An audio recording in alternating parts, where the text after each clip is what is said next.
Once again, the guests hear the intro and they're trying to get out the door.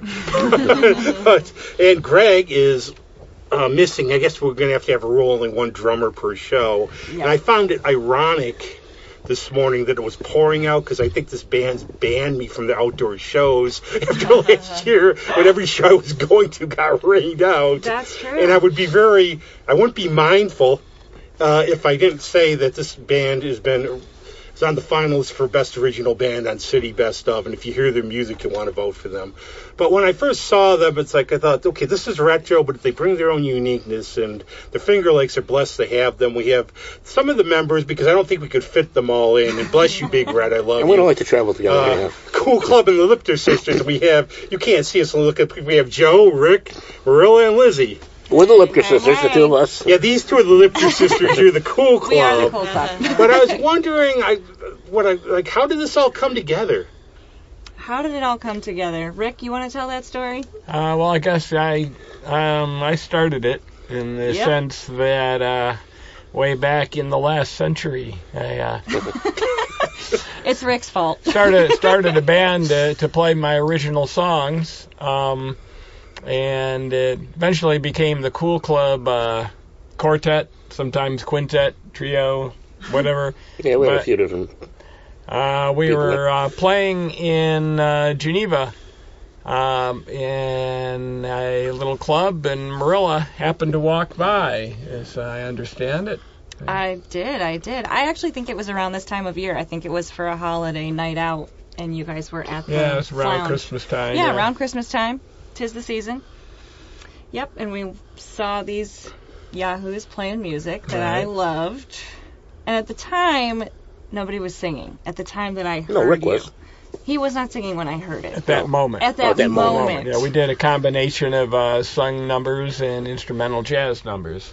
Yep. And so Marilla introduced herself. Or, I don't know, or somebody introduced you? No, I stalked you. I asked for your email. I found your email from a bartender at the Flounge, and then I sent an email saying, hey, I like your music, but I noticed you don't have a vocalist, which might have been insulting to Rick. And that's when you told me to come by and sing a few songs. This is news. Of course, understand that you were, 18 at the time? 19, maybe? 19? Yeah, 18 or 19. Yeah, so your memory is probably faulty. Yeah, right.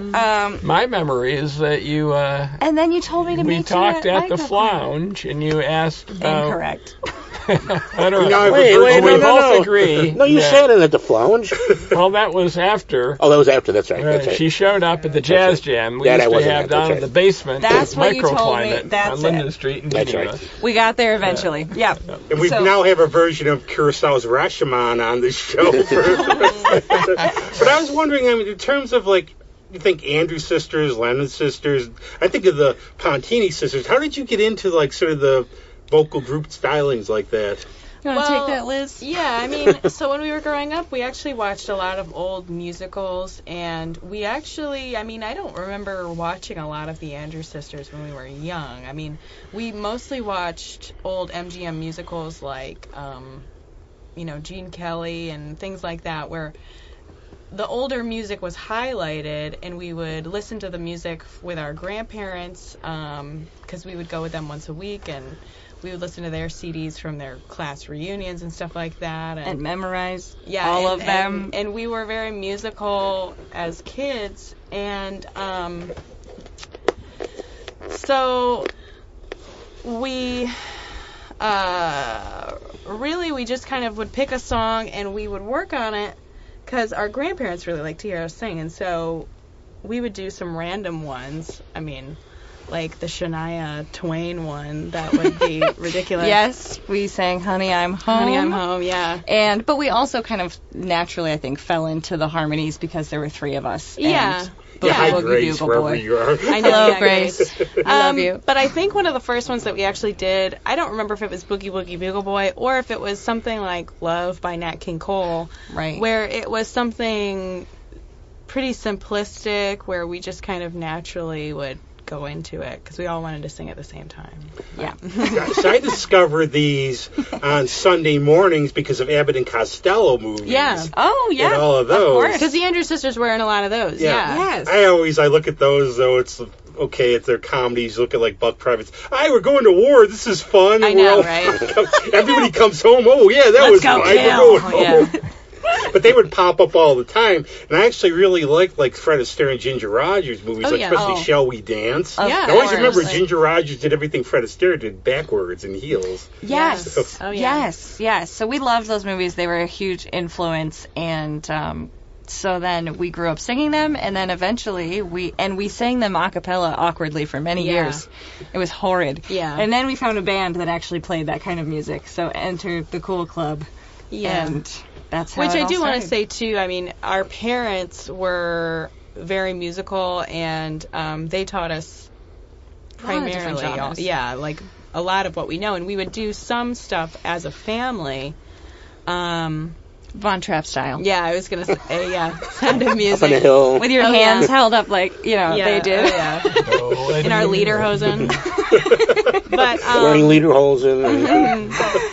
But our parents were really musical, and so it was kind of a natural progression. That's a common thread on Combine, this show. honestly. I don't even have to ask. Like 9 out of 10 guests were in music and musical parents, and I'm only in this really because my brother was in a band on the local scene, so I was hated in high school and grade school because they liked all the popular stuff, but I would like the Ramones or like Rocky Erickson or know all the local Scorgies bands. Right. And I remember still making a Gun Club Jeffrey Lee Pierce tape. I'm so proud of him. My friends look at me and go, Rob, this music sucks. That's funny. And I realized I was not meant for it. Not your scene. Not your scene. But that's so how was like your first lederhosen? How was the first lederhosen, Lizzie? They were uncomfortable. And fake. And anybody yodel. You mean like our first performance, But maybe? talking now, instead of talking to the Cool Club, talking to the Lipker Sisters. Oh. How did you two get into the local scene? And it seems like you were a seasoned veteran. You have to because Greg knows you. So I go back with Greg way, way back. I'm sorry. So, I know. I mean, way back. But I had bands. I mean, I didn't really have a musical family particularly, but I became sucked in by the Beatles, like so many other guys, and started playing the guitar because I wanted to be like the Beatles. And after a while, I realized playing the guitar is kind of fun, whether you become a Beatle or not. And so always had bands. And then when I formed the band, like I said, the Cool Club was originally called something else, but that's another story. And I got involved with horn players, and so they sort of dragged me in the direction of jazz and forced me to learn a lot of chords like augmented and diminished and that kind of stuff. And the devil's work. But I think then the devil's music I was chord is writing the devil's sort of triad. got Remember into that? that It's the one genre. note.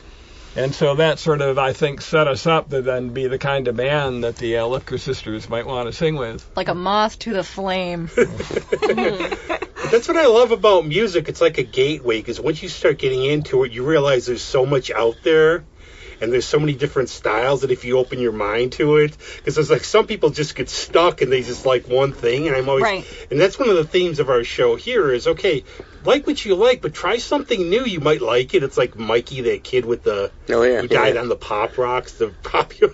Oh my God. There's an urban legend Yes. died from Pop Rocks or something. What? Which is totally untrue. So Yeah, it's totally untrue. the theme of this podcast is try Pop Rocks, don't die. Tide Pods. I didn't have a musical family either, although my father had a big appreciation of big band jazz.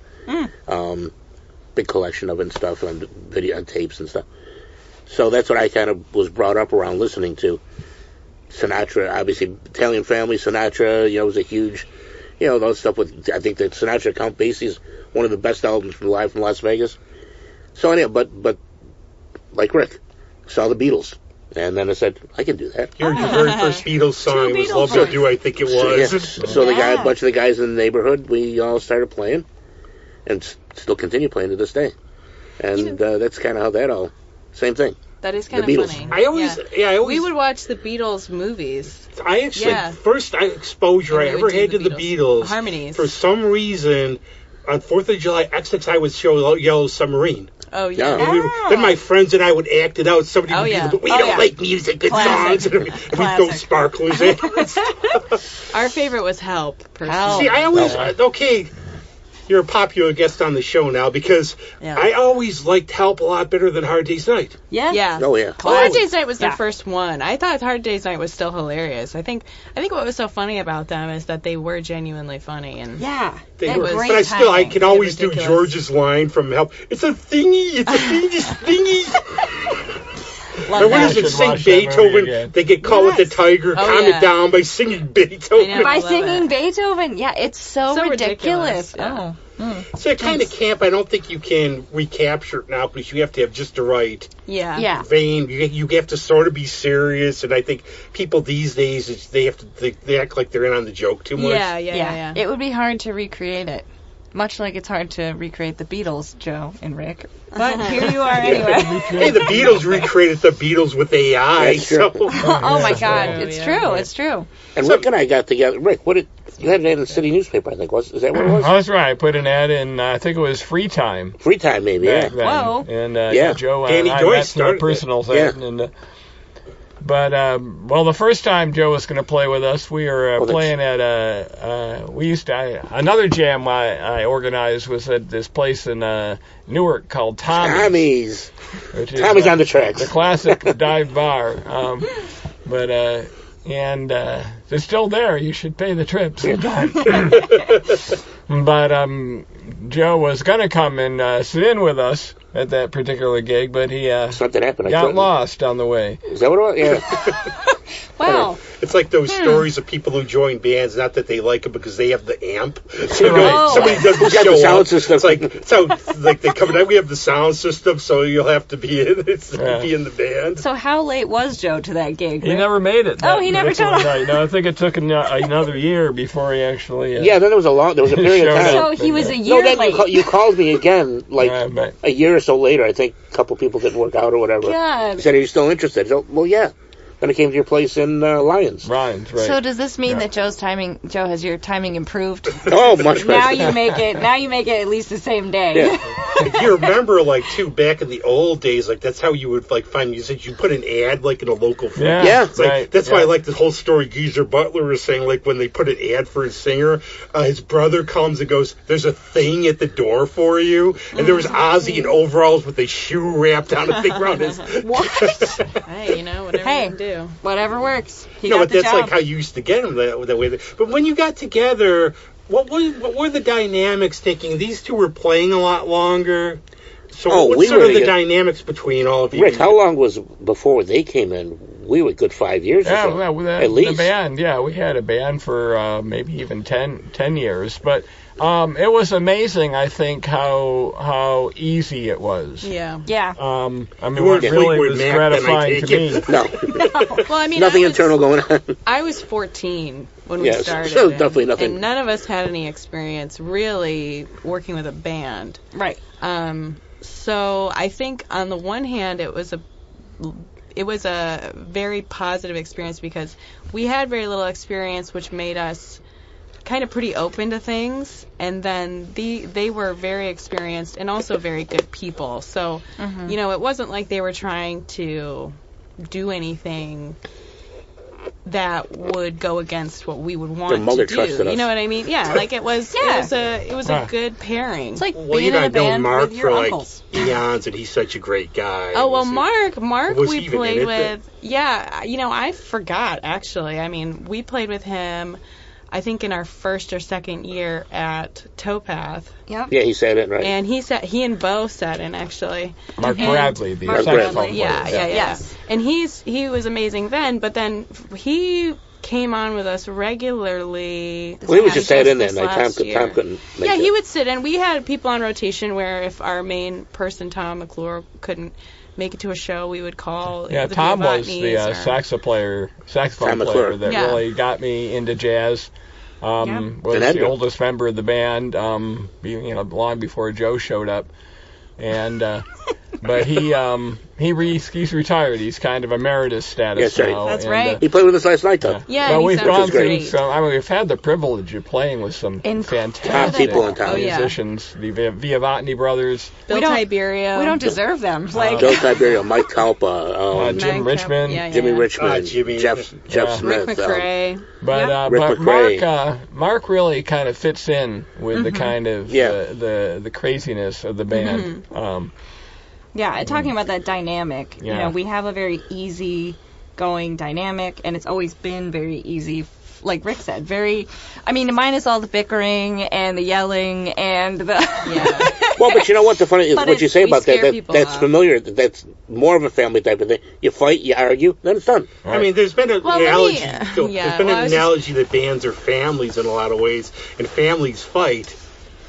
You know, and everything like that. And I think also, if you have confidence but not big egos, because, like, look at some of the performers out there, like Jeff Beck, Richie Blackwell, even Clapton. Clapton left the Yardbirds because he think their biggest single was a pop single. He didn't want to play it. Yeah. You know, interesting. So, you know, maybe he's a purist, but still, if you can work with people. That would be Rick. Rick would leave us if our so no Shania Twain was a pop hit. We are an original music band. We are not a cover band. It's the constant battle of be fighting. Although there's so many great tunes to cover. With all the tribute bands around, I think we should become the Cool Club Lipker Sisters official tribute band.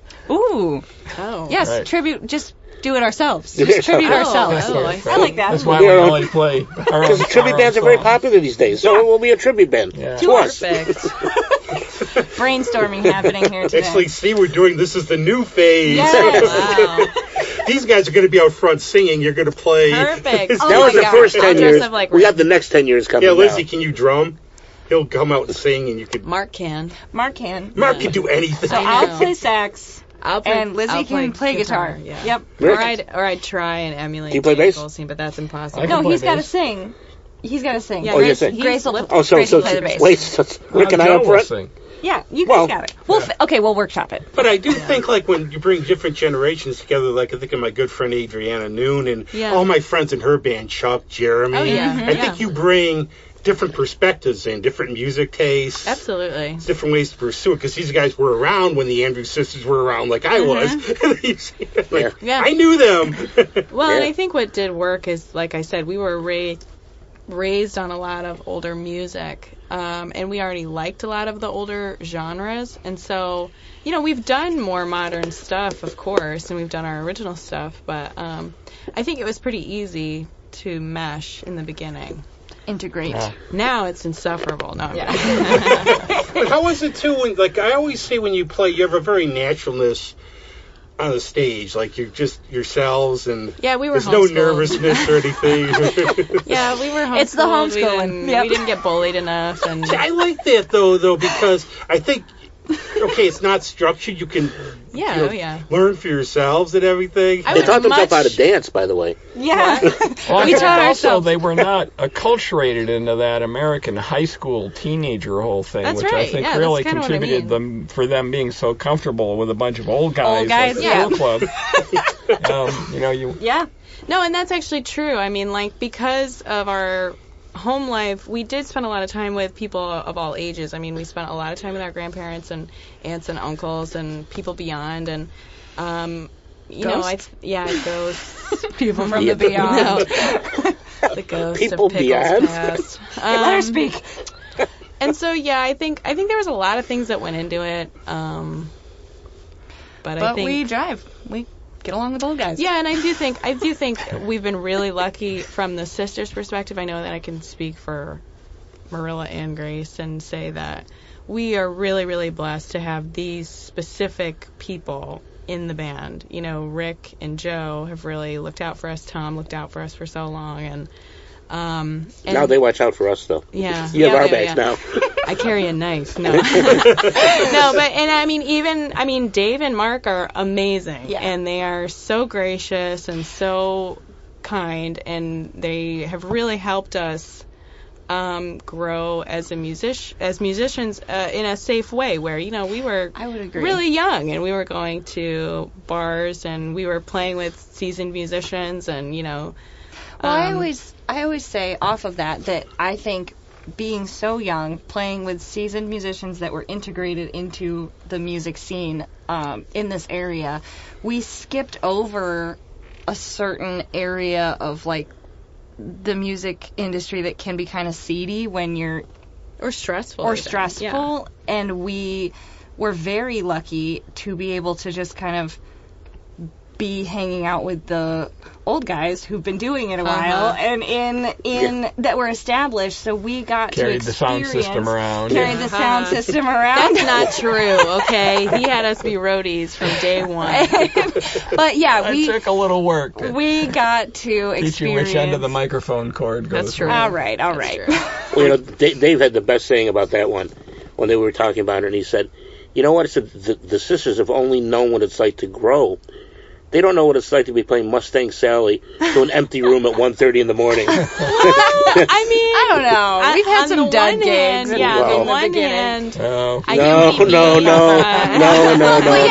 agree. Yeah, we got to experience a very wholesome side of the music industry as a whole because of the because of the way we built the band. So. And it's been one of my friends dragged his son up to sing that, and he was so embarrassed. Oh man, we've never had to sing Mustang Sally. Now watch the next show I go to. We're not doing it. I think it's at Abilene. I think is your next show around here. I'll be there. Iron Smoke is on the 9th. Iron Smoke on the 9th. Something was on the 9th because I had it on my calendar. Abilene's the 16th. That was my problem. Is I write all the band shows on my calendar, and I look at my calendar and go, who is that? Yeah. Because I had you on the 9th and the 16th. We do the same thing. Well, the 9th is Iron Smoke. The 16th is Abilene. So I wrote Abilene twice. Then New Year's Eve at Love and Cup. You know what? It's not, the analogy I use, I always find these weird analogies in my head. You're like Wayne Gretzky. Where Gretzky started, one of the reasons they asked why he was so good,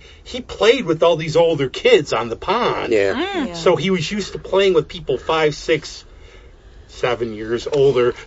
20, 30, 40. Roasted. You know, but that's like when you're writing songs, how does it sort of go? Does everybody bring an idea or something, or I'm constant. Everything goes through me. Like pushback, like if somebody says, "I think I can do that better," you open to it and you go, "No, it's mine."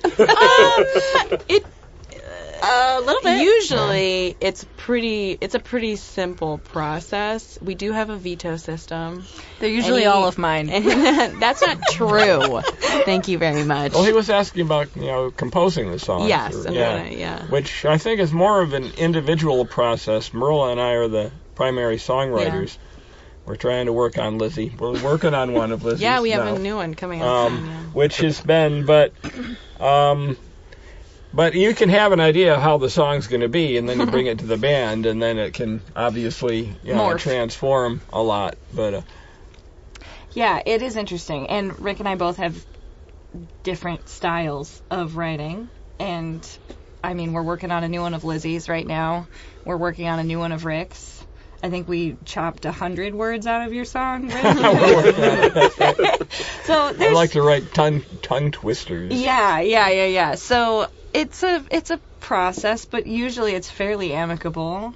Yeah. We're pretty open, and we try to give each song a chance. And I think at this sometimes nobody likes a song. Yeah, I was that's just say. Fine. That's just fine. No, literally. Perfectly amicable about it. Yeah, I think it was a really perfectly great song. We don't have an anger journal about the songs that we didn't get to play. Fine, we won't do it. I have to sing this again. Yeah. Well, I'm the person that has absolutely no writing ability at all. I haven't written anything. So, not one thing? Not one thing. But he has the biggest mouth. But absolutely, that's just it. And that's how I'm in amazement at the songs that that Rick has always come up with, and now Marilla come up and Lizzie come on up with. And it's kind of, for me being the outside person, the songs kind of come out, and then it's like, okay, let's play around with the feel. Let's do this. I'm looking for this kind of feel, and I'll say, no, Rick, you're wrong. You shouldn't have that feel. We say, too bad, Joe. So yeah, kind of like, and then we kind of just bounce it around. I mean, and try and get, that's where I kind of come into it, is trying to find, what's the right feel for it. Yeah. Well, what makes the song is, what everybody is contributing to it, obviously. Yeah. It's Well, I'm surprised, too. Like, in Nashville, I guess you have to write songs. And one of my friends is in between a year, she'd written, because you have to, like, put them out there for, like, commercial purposes, everything else. So 1 year, she had 500 songs she's written already. And so next time I had her on a show, and I was saying, well, you've written over 500 songs. He looks at me, oh, no, you're wrong now. I've written over 700. Jeez. And I wonder how, because, our own Greg, he, has written some songs, but he might write 3 a year. Like, Kim Draheim said to me one time, I used to do a lot of covers in my shows, because maybe I can write a few good songs a year, but they're all out there. Yeah. I think sometimes it's a trap to hold yourself to only writing good songs. I mean, it's like Rick said, we write a lot of music, and some of it does not get played. But if you put the pressure on yourself as a writer to only write good songs, you're only going to write 1 or 2 or 3 a year. But if you just write songs and exercise that muscle, I have a couple friends who challenge themselves to write a song, every day of a particular month.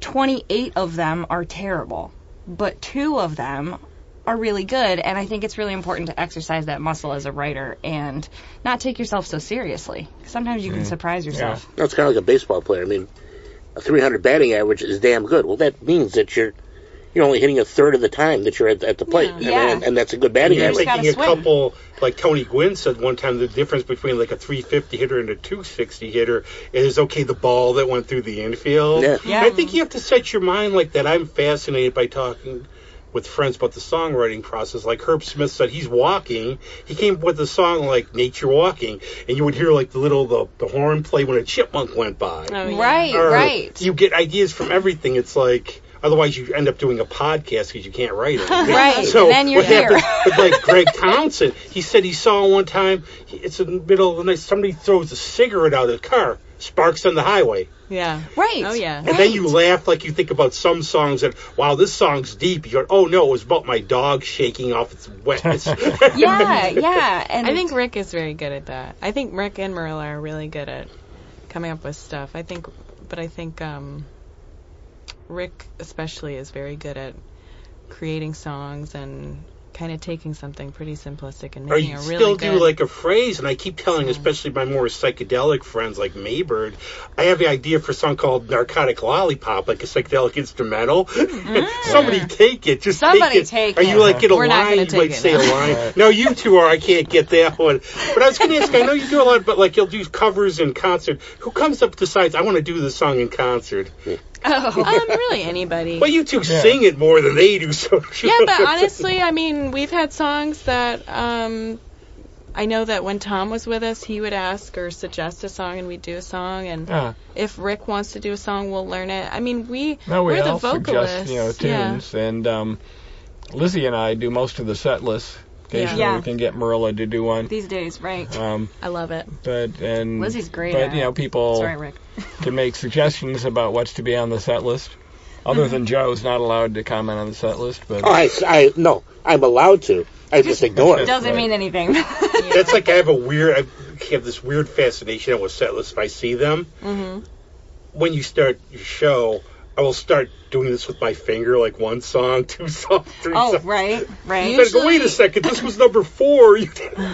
Well, and it's tough for us because we sit there sometimes, and do we want to do more original? Do we want to, what's the audience going to be? Right. Sometimes it's tough with that. Sometimes, because sometimes there might be something.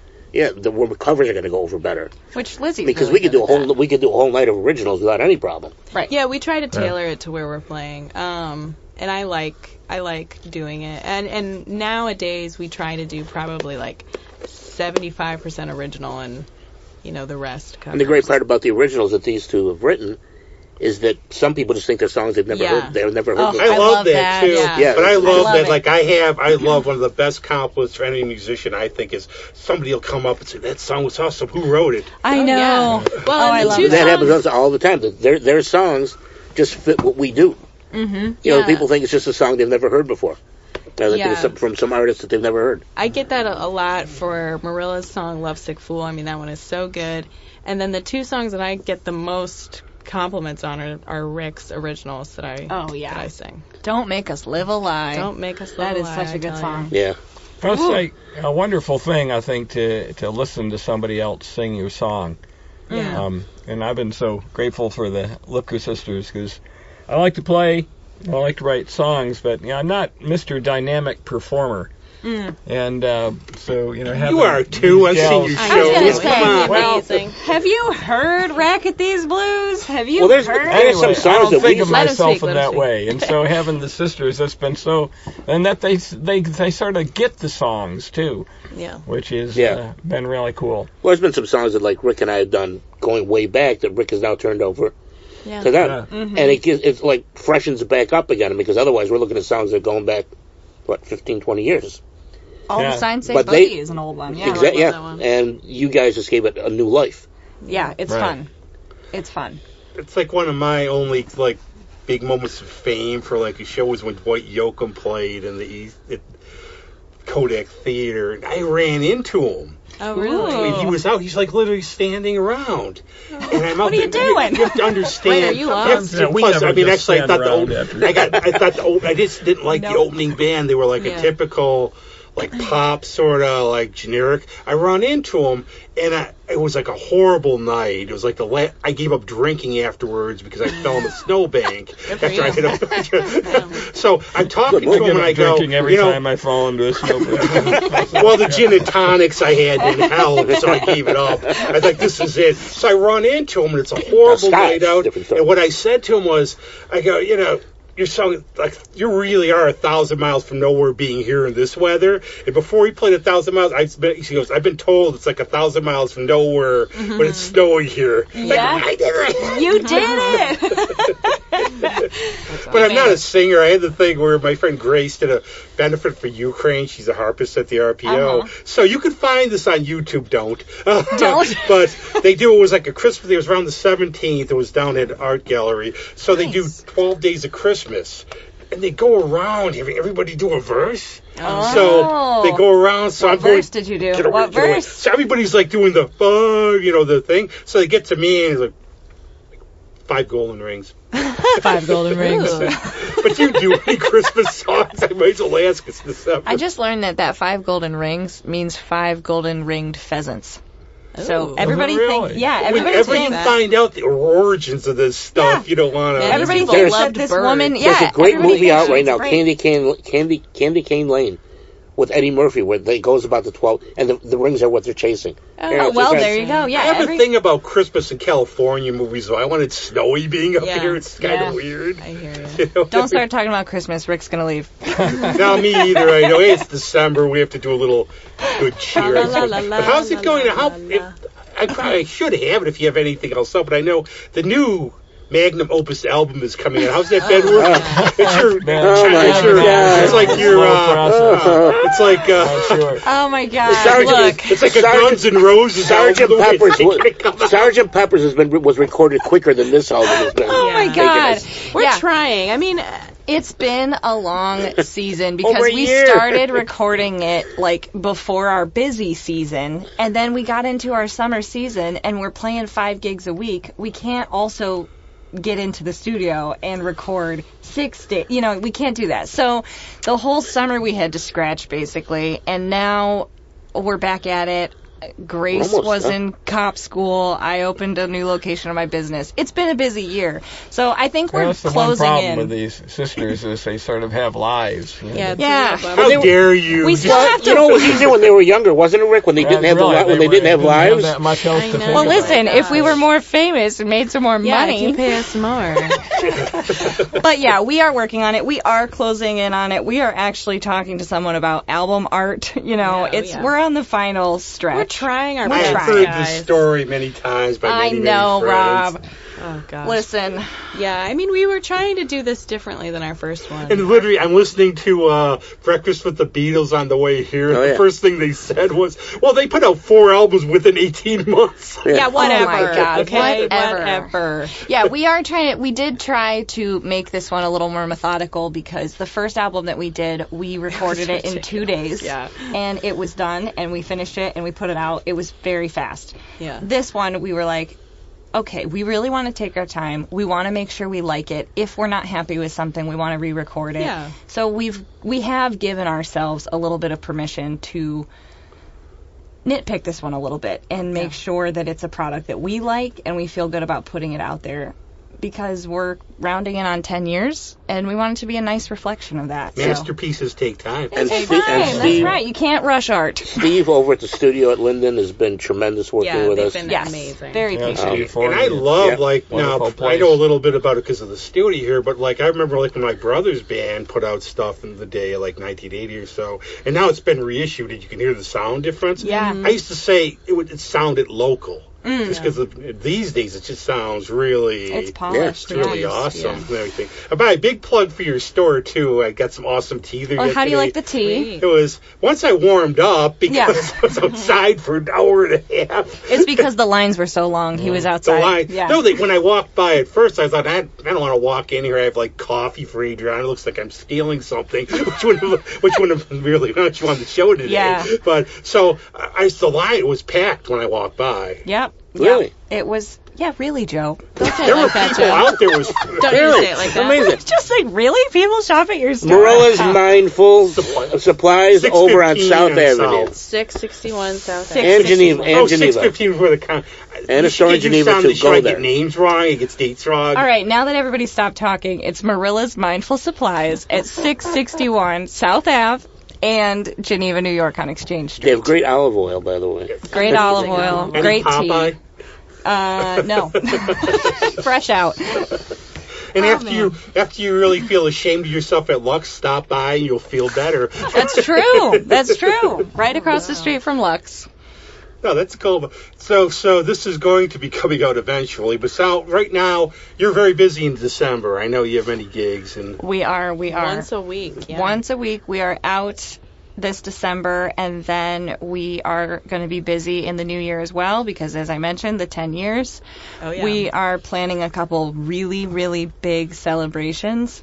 Are they going to be outside? No. I could go then. No. Absolutely not. No, we have a couple great celebrations coming up to commemorate the 10 years and celebrate that and say thanks to everybody who's been supporting us for so long. And, of course, we do a Valentine's Day gig at Club 86 Oh, yeah. In in Geneva. February in Geneva, and it is so much fun. It's an old nightclub, and we turn it back into a nightclub for the evening, and you can Great place. dance all night long. You do have that dress up. retro vibe too, where it's like Hot Club of Cowtown. Yeah. But you bring a newness to it. It is as so well. much fun. We've been doing this gig too. I'm the Well, only actually, the person. I'm the original, only person like at your shows who doesn't dance. Yeah, right. Okay, No, we don't that's either. not true. Yeah. I sit in the corner looking No miserable. way. even if I'm We have a enjoying lot of myself. people who sit in the corner looking miserable. Yeah, my husband does that. I do that at every show. People who know me go, "Is he really enjoying himself?" I don't think I've ever looked at you and thought you looked miserable. No. I'm Right, sorry. shows. Now you're ruining no, my sorry, image. yeah. I I'm feel ruining like your the street cred. distance writer, Yeah, no. Bukowski type who shows up and just is miserable at life and everything. No, Well, you you know- should come to the Valentine's gig. There's lots of miserable people there. Club 86 is an iconic place. Yep, Yeah. it's fun. So we've got a lot going on. Which is awesome and everything. But one question I always ask every band, and it's amazing too. It isn't like 10 years flies by. As I was thinking, like when I was talking to Trevor Lake's brother Austin, and I go, your brother was born the year I met Greg Townsend. He's in the High Risers now. Time flies. Mm-hmm. But what was one of your weirdest places you've ever played? I asked this of every. Oh my god. Because I had like some bands. I saw there was a sign for jeez. Loverboy playing at a bowling alley one time. Oh man. The first thing that came to my mind, well, we have to be careful. You don't mention the place. They might still be in business. Okay, I won't mention the place. Yeah, I know. For I know. me, and don't everybody have to might name have a it. different answer. Yeah. But the first one that came to my mind was it was a festival, and it was this kind of like, Oh, right. Yeah. it was, all know. it I know was, what she's No, talking you about. can't. it No, was it's still around, so we very, can't. Oh, I know what it you're was talking like, about. It was like we played to no one, first of all. Yeah, it was like a festival. I mean, Yeah, a gig in which and it nobody was- shows up. And or it something, was but it's a the festival. stage was this kind of shack that seemed to be built out of Like a just manger should have random been in thing, there, like a yeah. manger, yeah. And they had these rugs in there, but for whatever reason, excuse me, but it smelled like cat piss. And you could swear it's a podcast. It was just really. That was quite odd. I don't think that's our weirdest. That was just a couple years ago. That's the first one that really Pretty came to weird. mind. I feel like we've done weirder for sure. Yeah. Well, there was one gig we played, and it wasn't that the venue was all that strange, but they made a special request, which every now and again we will accept those. But she asked me to sing Ave Maria a cappella. Nothing gets the crowd dancing like that, let me That's tell a you. rocket. Yeah, so location. You guys have any that come to mind other than the manger? I'm just thinking, You can't name names. No I'm naming thinking of an names, early really. gig, actually wasn't even with this band, where a fight broke out. And Ooh. They over whether they were going to pay us or not, I think. Fortunately, the guys that wanted to pay us won the fight. But Oh, thank God. Oh. You know, Rick, we played one, though, that was interesting, was that it was for the, it was a worldwide, the Wine Association. You remember this one that Cornell put on? Are you We naming played it, names? and no one spoke English, and it looked like it was going to be. And they gave the presentation was like watching paint dry, and we started playing, and all of a sudden the dance floor got filled oh right, that was it was a bunch of wine scientists from all over the world. Scientists I mean, from all over a lot the of them world. didn't speak Wine English. scientists dance. And we sat there, and they make the presentation. We're looking at each other saying, "Oh my God!" It was like watching paint dry. I mean, we're sitting there saying, But then they danced like crazy. they danced like crazy. I No saw- people didn't speak English, but they danced like it was like a great The time. funniest. Fox 45, which is like doom metal, is playing outside by Lux. Yeah. There's a convent behind there, Oh, right? nice. All of a sudden, I see these nuns jumping up in the air. Dancing. Oh, yeah. But I have to Let's tell get the story down. for Greg and Proxy because he's told it a lot. Joe, you'll appreciate this. He's playing at a gig at Sodas, and you've talked about like playing by glass. He didn't have any glasses by the water. Yeah. Somebody was fishing and hooked him. Are you like, kidding? no, he'll tell you the story. I know. Well, I That's know my where, story. I know where it He's wasn't ever soda. It was at. I have no idea where Yeah, it was. I know But where- somebody hooked him. It's like amazing. Place I by the caught a water, drummer. Oh, my gosh. I would have. Oh my God, I would have. You know what to do thrown a when fit. you catch drummers like that, though? You throw them back. There you go. I do think you have to tell. I mean, this isn't really about the venue at all, but talking about gigs that we played, there's been a lot that had a lot going on, but the most iconic, I think, was Marilla, and this is a testament to her professionalism and her, Oh, my God. and her grit. But long ago, Oh, God, yes. we had a show that I think was inside Towpath. It was when the Yeah, it was Oh, very early and there on. was Right. a snowstorm going on, and, it was back in the day, so, it was a little bit more low-key. And poor Marilla just got hit with the stomach bug. I mean, At the gig. And I'm not going to go into detail, but she stuck it out. She did not barf on sang- stage. She didn't barf on stage. She sang the whole dang show. I Well, the interesting thing about excused that one myself is- between every Yeah, song. and she I sang had, great. wait a minute. I had first started seeing Kristen then, Yeah. and she came up to me and she says, Joe, she says, your singer's in the bathroom throwing up. I had on. There was I heard about this keyboard Yep. player one time who had accident on stage like Oh, that. God But the bless one him. I saw, and one time Black Oak, Arkansas is playing at Oh, the jeez. festival tent. So it's Jim Dandy, imagine Yeah, I remember David that. Lee Roth beforehand. But he comes out. And all my friends were there. I thought it was hilarious. They were all mad. He comes out, he's drunk off his gun, falls off the stage. Oh, no. And I thought it was hilarious. I'm sitting there Oh, laughing, and I'm like, no, you could see them play anytime when you're going to go That's see crazy. them. I would be so Yeah, Black Oak, pissed. Arkansas. No, the closest we ever got to something like that was poor Grace once had to have tooth A tooth surgery. pulled. Yeah, and so we had to do a New Year's Eve party, which was the best New Year's Eve party we ever did. Oh, But the one at the Mexican, she yeah. was on painkillers, and She she had was a New doing Year's her Eve best. margarita. Oh, she was. And that knocked her out. Yeah. And she made it. We she made was it. great. Yeah, nothing bad Had to happened. hold it But, up, yeah. oh my God. She told a story about her. Yeah. Oh my God. Oh, It that was, was the ones where the monitors didn't work. That's right. Yeah, yeah, it was was a wild. Managed to get around that. it was crowded. That was I like remember. my It was a own big crowd. bad experience with Chris Difford from Squeeze played, and I met Glenn Tilbrook already, and he comes up, and I unfortunately tried every martini at the bar, Ooh, but I had his bold move. CD out. He comes up after the show, and as soon as I see him, he's like, Oh, then I just go, well, I'm asking about Kilbrook and Difford. This is before they reformed. And he's like, no, we're not going to go. Glenn's better than you anyways. Oh, there you go. I don't even remember. Well, players getting sick. We had a substitute bass player one night. Nobody asked if anybody was getting sick. No, we have. Remember, he had the lead of the last. It's not a segment we need. No, we don't need a topic. He had to leave. Remember, he had to leave. Oh, we go from. So this has been. I know you have to look for Christmas trees. Do you have any favorites, or you just one that looks cool? For Christmas trees? Yeah. Christmas trees? Oh, you got to feel it in your heart. It's different every year, right? Yeah. Yeah, we all troop out in the mud or the snow, and we argue about. Yeah, it's a big family. No, and the we band argue goes about together because we all live in the same house, like the Beatles. Then you play at the edge of and the then we tree play. farm. And, we each have our matching pajamas. And then we go to sleep in our little bunk beds with our little Santa hats, and we go, I think everybody imagined that when we were kids, though, like with the Beatles, with Help, where they all lived together Exactly. and everything else. That's what I mean. But I know you have to do stuff afterwards, so this has been a lot of fun. And I'm Rob. very glad we finally got you on. Like, Marilla and I were, like, playing yes. Phone scheduling tag. chess forever. And Andy was contacting me, saying, Joe, can we get this together? Yep, it was all worked out. Yeah, and I do want to shout out, Grace, Dave, Mark. They weren't able to be here, but We couldn't fit them anyways. We couldn't fit And you Andy anyway. Calabre's in the back room. Thanks, Andy. But we're going to reverse. So now this masterpiece has been worked on for 5 years. longer than For I've been 20 hours a day. We're Yep. going to actually have a song from. So when it comes out, buy more than one copy. Please do. Buy one for every member in the group. That's right. Perfect. That's right. Yes, thank you. You don't have to be like the Stones, where they have, I think, 40 different album versions of Hackney Diamonds. No, but thank you. Yeah, why not? So Sky's what the are you limit. going to play?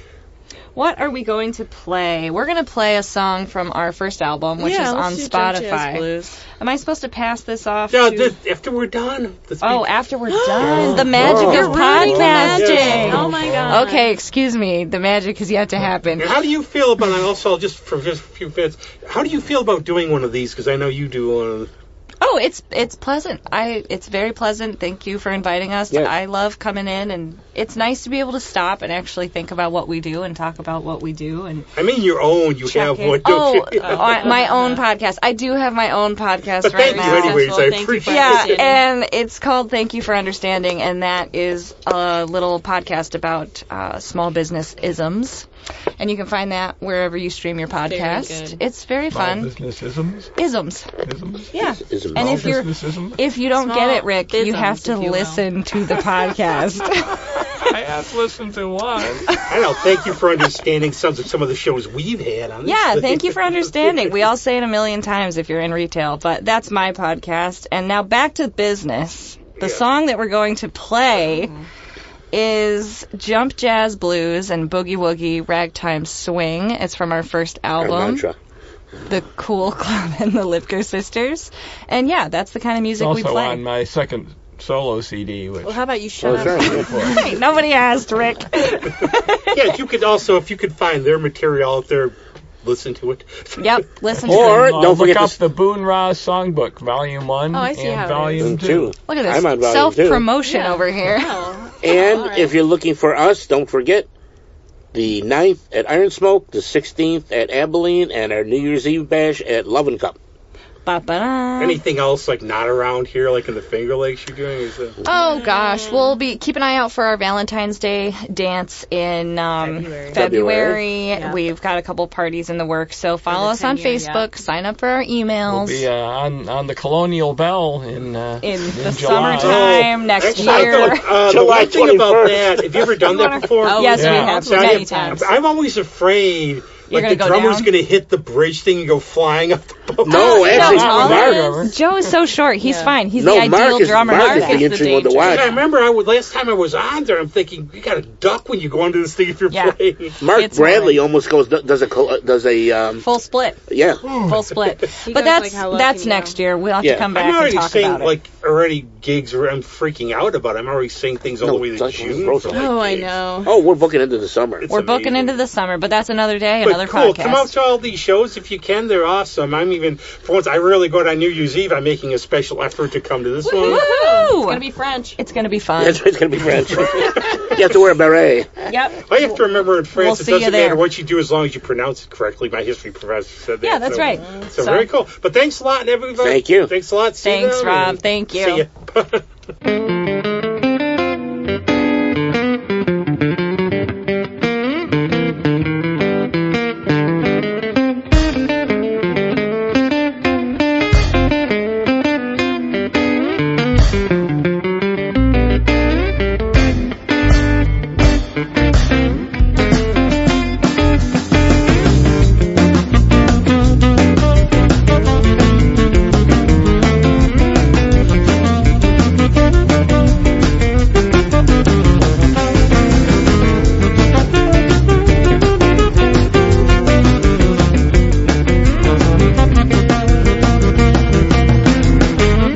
Thank you.